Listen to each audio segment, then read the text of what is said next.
Hey guys, it's Gershon from Tales of Valor, and Tales of Valor is doing an exclusive review on the 70 series, which Megaworld has gotten from Toyota and fully kitted with their products, and it's amazing products for the way. And I'm here with Carl, who has driven this vehicle all the way down from Johannesburg, one man, solo, on a road trip. Carl, how's it been? It's actually been quite the experience. I left Joburg, decided to, instead of coming straight to Cape Town, I went via the coastal route, went Bloemfontein, went to Cradock, PE, George, all the way up to Cape Town. And here we are. Unfortunately, I don't know where we are because of a certain person bringing us here. We lost. Yeah, he got us lost. But we're somewhere in Elgin, there's apples, all we know that there's apples, so we're somewhere near apples, that's all that matters. We don't know where we are, but we will find a way to get home. I mean, we're in a cruiser after all, so it's not like we're going to get lost. Exactly. We got a rooftop tent. If it means we're going to have to share a tent tonight, that is what it is. We can nipple there if you want to. So tell me more about this vehicle. This is obviously the brand new 70 series. It's one of the most anticipated vehicles of the last probably 10 years now. Exactly. It's been, it's been changed. Not a lot has been changed. If you look at the fenders, it's actually the fenders and the bonnets, really the big thing that's changed. The round lights, and they've gone with, the older shape 45 series flicker lights and stuff like that. And I see they've also got the hump that you'll find on the newer 200s and the 300s. That's correct, yes, yeah. So, there's not a lot that's changed. It's still a cruiser. There's one thing that's changed though. It's a 2.8 GD6. Which is true, but makes it much better is the automatic gearbox. Yeah, that's always been a thing that we could never get auto on a vehicle like this. And at the end of the day, there's a big conversation between 4x4 enthusiasts and overlanders as to what's better for control, manual. I've driven both. There's pros and cons, but on the long road for overlanding, I would say automatic is your best friend. Definitely. Even, when you drive a car on the long road, automatic is always lucky. You don't have to gear down when you overtake and stuff like that. But especially when you're going off-road, off the beaten track, like you say, more automatic is much better than trying to drive your vehicle with clutch in, clutch out. That burns your clutches. I've burnt the clutch out like that. Especially, a heavy laden vehicle like this. If you have to start using clutches and stuff, depending on. You've also got the control for rolling back. When you need to roll off from a standing point, it's so much easier with an automatic as to clutch control, handbrake, you're using your foot on the brakes and it becomes a nightmare. And especially in a sticky situation where automatic, if I talk from past experience with my automatics, the control you have in a really difficult situation, you're not that panicky because you've brake accelerated. That's exactly, and you can't stall the vehicle or anything. Consumption wise, how have you found it? I must tell you, driving from Joburg to Bloemfontein, I mean it's a new vehicle, I wanted to test it, so I went a bit over the speed limit a little bit, maybe 130, maybe 140, and I got 6.3 kilometers per litre. It's not bad. And then was it fully loaded like this? Like it is like this. So, and then I decided, okay, from Bloemfontein, I've reached my point. Now I'm going to go to PE through Cradock, follow the route. And I drove like 110, 115, maybe 120. And actually it went up to 6.9 kilometers per hour, per litre. Not bad. So it's not bad for, everybody was actually thinking it's going to be worse. So for a heavy laden vehicle like this. The big question is, the cruisers were V8. This is 2.8, 4-cylinder, half the size. Power. If you need to overtake with this vehicle, do you feel that you have that power on tap? Definitely. Yeah, no, definitely. You will definitely have the power. Definitely in drive, there was at one stage, but testing a vehicle, because I just don't get in a vehicle and just drive it. I tested the vehicle at one stage going through to Bredasdorp, coming back, so there's quite, uphills and stuff. So I let it go, and I, put my foot down, and I saw it was picking up, and what's nice about this, it's got your manual box as well. So you can put it into Tiptronic. And I Tiptronic, and I put it one gear down, just to get the revs up and put it back to to drive again and you won't believe it, it goes. Yeah. How many lockers does this vehicle have? It's got front and rear diff locks. Okay, so front factory standard. Factory standard, yeah. Okay, so you're never going to be in a pickle with this vehicle. But now, more importantly, what have you guys done? I see a lot of accessories on the vehicle and obviously spec to the vehicle. What have you done to the vehicle? Well, firstly, to start off with an ARB bumper. Obviously, I mean, the shape has changed. This is the smaller pipe one. We will be bringing in the Summit. It's called the Summit bar. Seen the Summit, it will be a 63 millimeter pipe, a thicker pipe that we will definitely bring in. And then again with ARB, you've got your crumple zones. It is tested and everything. You know, I don't want to get into too much technical data, but yes, it's got crumple zones. ARB is the only company that's actually tested driving a vehicle into the wall. Yeah. Look, I've had a very big, a lot of debates, and a lot of my friends will know. I'm not going to go too much into that. I landed nose first on an ARB bumper, and I could drive away without any damage to my chassis or anything. Yeah. And I firmly believe that I understand why these bumpers cost what they do, because there's R&D, there's development, there's testing. Yeah. A lot of bumpers are built without testing, and when you do not want to be in an impact or an accident with a bumper and it cripples your vehicle, that you're on the side of the road after your life has been saved. But that's the main thing about the bull bar. The bull bar is not for off-roading or anything, it's for safety. It's for safety, keeping you safe, your family safe. That's why it's built there for. And most of the times, you can ask anybody, when they go and they do a tour and they end up, you know, in an accident, most of the times they can drive away when they've got a Exactly. You're not getting radiator damage, you're not getting chassis damage, all of that is protected. Yes. Then I see that you have not one, but not two, but you've got what, 2, 4, 6, 8 ARB solar lights on here. That is, so we've got the 2 in the front, which is legal. Yeah. The 6 are up there. I'm honest with you, it is not actually. I don't know if I'm supposed to say it, but it's not really. No, just as a point of interest, so you know, you're actually only supposed to have 6 lights on the front of your vehicle. That's correct. And you should not cross the center line of your vehicle. That's why a light bar is. That's why a light bar is illegal. A lot of guys don't know this. When you've got a light bar, it crosses the center line of your vehicle. Your lights need to be divided. Maximum 3 this side, maximum 3 that side. That's correct. So I understand why. So I'm saying, you know, I mean, it looks good and everything, but unfortunately. But it does look good. You can't get away from that. No, it does definitely. Look it bloody looks the good. part. Exactly. And then you've got a T-Max winch. What size winch is this? This is 12 and a half. 12,500 pounds, which give you what, 6.2 tons. Yeah. Okay. And obviously you know how to use a winch. You know, when you double up on a snatch block, you half the speed, double the... And I'm also a firm believer, again, if your vehicle is 3 tons, you don't buy a 3-ton winch, you buy a 5-ton winch. You obviously, especially, you know, this vehicle, when this thing gets stuck, it gets stuck. Yeah, it gets bombed. Promise you. It's a solid vehicle. This is, so you want to definitely up it when you use a winch. With this weight now of the bumper and the winch, what have you done to the front suspension? Well, we added the MT64, which is a new released suspension from Oldman Emu. It's still the Oldman Emu brand. You get the Nitro Charger Plus shocks and suspension that you get. Then you get the MT64, which is the middle one, and then you get the BP51s, which is the, you know, that's the ultimate one. Yeah, that's the ultimate. The BP51s, you can adjust your compression and your rebound and all that.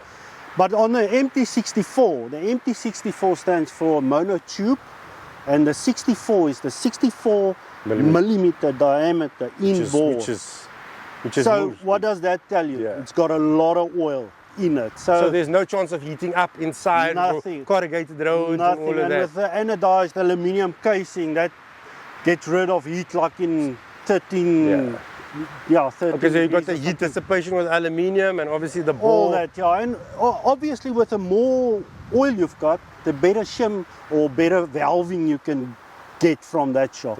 And obviously it will be valved vehicle specific. Because that is one of the things that I don't think a lot of manufacturers talk about, is that the heat that is created inside the shock when you're driving on corrugated roads, because the shock is constant, the oil is getting so hot, and that's where you get shock failure. And what happens with oil getting hot? Exactly. It just Gets hard. Exactly. And or it gets hard and then the Yeah. shock doesn't work that Exactly, and that's why you start losing control of the vehicle. well. And I've seen you've done some other things. You've got, what roof rack or do you have on there? I want to go through everything. What water canister is that? What gas tank holder is that? What tent is that? I see there's a tent at the back. Yeah, that's an Overlander 2 series. It's our desert product. It's got a fiberglass top, aluminium base at the bottom with a wood inside, and that obviously reduces your condensation. So that's why we went with that. And obviously inside the tent, the mattress is a 2.1 meter, so it's it's a enough for a decent size. tall person. Yeah, and you've got actually 3 lights in it, 2 at the. If you light to this, you look there, 2 lights there, 1 on top, which you can switch off with 1 switch, or individually. It's got power points, it's got charging points, it's a house. You know, one thing I will always give desert products, and there's another camper brand that I also love. I love when products are developed by people that actually go outdoors. Because when people go outdoors and they develop a product, they're developing it with the needs that they see that we need, because they actually use it. You get so many companies out there that develop products just for the sake of selling products. So obviously I know, because I use the desert products. On my AT I've got desert products, and I can truly tell that this was developed by people that use it and see the need for it and see the simplicity need for it. That's a big thing for me. If you look at my Hilux that I've got a 2.8 GD6 Hilux that's fully kitted. It's got the AluCab tent, it's got the awning, it's got a kitchen, it's got a gas shower, it's got the fridge. It's a house on wheels. And if you look at it, we build our vehicles for shows as well. But you will see my vehicle, I use it because I love going camping. That's our business. Exactly. It's not just building a vehicle. We go and camp, and like you said, what works for you doesn't work for me. But if you go and test the thing, you'll find the best result. So exactly that, and that's why I also use a lot of AluCab products, because again, AluCab is truly built by people who go out, test it. Exactly. You look at the awning, it's got the drop-down poles built in. There's no fumbling with poles. The guide ropes is built in, reflective top. You've even got the rain proppy that the rain. So like those are, if I look at my previous awning that I had, that wasn't thought out like that, so the water would dam in it. So again, these are all research-based things. But we can talk forever about that. Yeah. With the Cruiser, I see that your back bumper is also, what bumper is that you have at the back? That's the Desert Armor bumper in the back. With obviously one side we've got the spare wheel. The other side we've got I call it a gadget arm, because you've got your sand tracks there, you've got your ARB jack there, hydraulic jack. So, I call it a gadget arm. I'm not sure what the correct name for that would be, but for me it's a gadget arm. So with that bumper, tell me, those swing arms, you are able to interchange and buy other swing arms. If you want a double jerry can holder, or you want 2 wheel carriers, you're able to get. Yes, you can. So that's also something because it's different applications at different times. Yeah, like my Hilux, on the one side I've got my spare tire, on the other side I've got also a ARB jack with a jerry can holder. And you can go to a double jerry can holder as well. And I saw you also had, I saw on one of the other cruises, you had the firewood box again. Yes, on top. Yes. Yes, and then obviously we've got a braai that you can also put around the tire. That locks onto the tire with a strap. So you can take that, so your braai is always available. Then staying at the back of the vehicle, the canopy. What canopy do you have on? Why have you chosen to go with that canopy? There's two canopies we go with. Our first priority is AluCab. Yeah. AluCab is our main priority, and we will always push and support AluCab. But we've also got a GoMat canopy available for if customers, GoMat's not just because GoMat was before, GoMat was, I don't know how many years ago they started. So it's a known canopy. I mean, I was with my brother-in-law yesterday, day before, and he actually knows about the GoMat canopy before I did. Yeah. You understand? So I went with the GoMat canopy because there's a lot of extras on it, and yes, it is our canopy as well. So you can add table, you can add kitchens, you can add, and it's a nice shape. So now going back to the back now, you've added now the canopy, the spare wheel, the bumper, the tent. What have you done to the suspension at the back? What's nice about this, you get the normal Old Man Emu pack of blades. You get it in different kilograms, the 400, the 600, the 800 kilograms, and it's a quite, it's a big pack of blades. What ARB's done is they launched parabolic blade springs, which is, if you go and look at it, it's 2 blades. Just two. Two blades like that. Then you get the 400, you get the 600, 800, and a ton on those blade springs. But what goes with it is you get an airbag that you have to. It's mandatory to fit the airbag. Okay. But it's not just the airbag. What makes it again ARB, like we said, they engineer. They've got engineers designing this stuff. They get in the car, they go and drive the thing, come back and see this is working, this is not working. So when you fit the airbags and stuff, you have to take off your bump stop. Yes. Now the ARB, the airbag inside's got a built-in bump stop. Oh. Yep.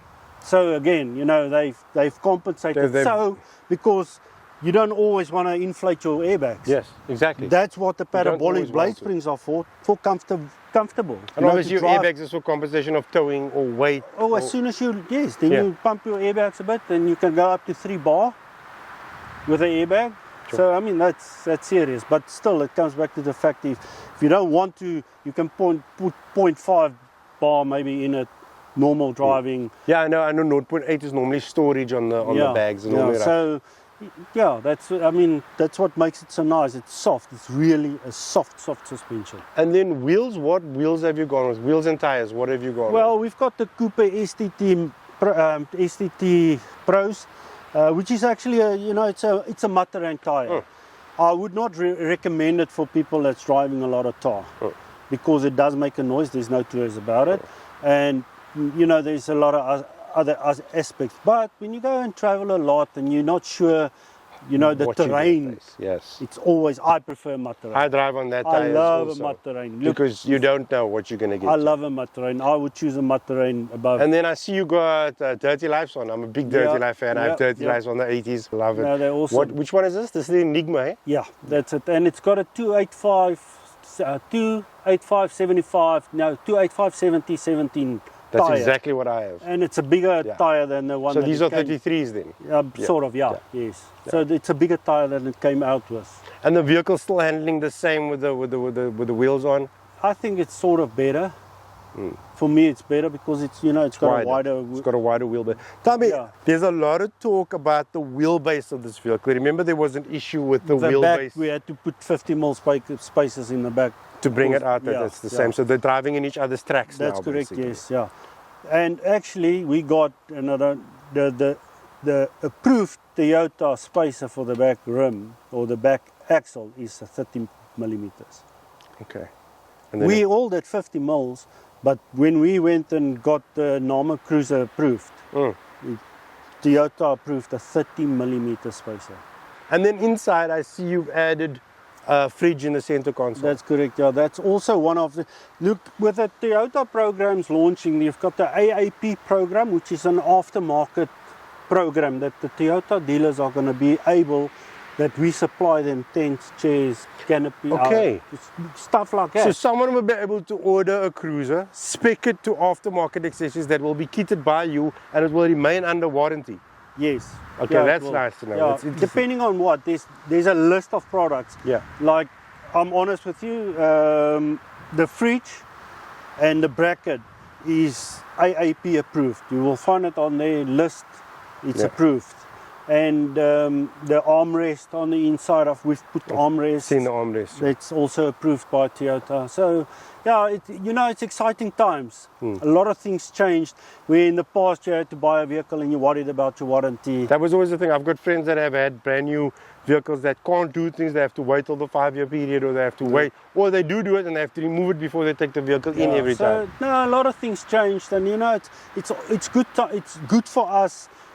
All of us in the aftermarket industry. But it also speaks volume of the quality of your brand if a vehicle manufacturer is willing to put your brand on the vehicle and maintain the warranty. It means that it is a product that they approve. That means it's a good product. Yeah, I mean, coming back to the Megaworld, which we've done 200 of. And after we've done the 200, we actually went and did the fitment at Toyota in Durban, in the factory. That's a big accomplishment. Luckily, I was one of those people that did it, even though the people made fun of me and said I only did the cable ties and stuff like that. You know, not the heavy jobs.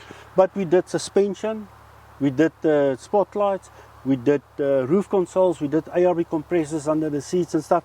And yeah, I mean, to get that approved, 200 vehicles, it's a big thing. It's a very big thing. And the suspension is on Toyota's. All of you guys that have vehicles know what a pain it is to do aftermarket on your vehicle. Whether it's whatever brand of vehicle, it's not an easy thing if the vehicle is within warranty. They do not want you to tell. So to have approved products and to know that you are, that speaks volume of the brands that you have chosen, the brands that you work with, and your company itself.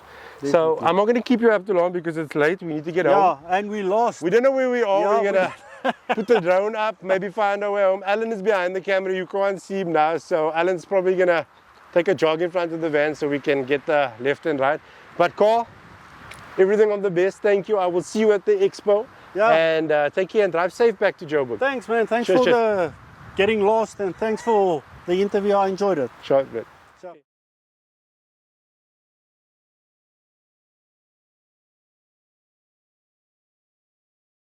Okay, so you don't have the... No, I don't have the sentence. Okay. But never like got stuck. Land Rovers and stuff like never that. got stuck at the cruiser. Okay. So how many...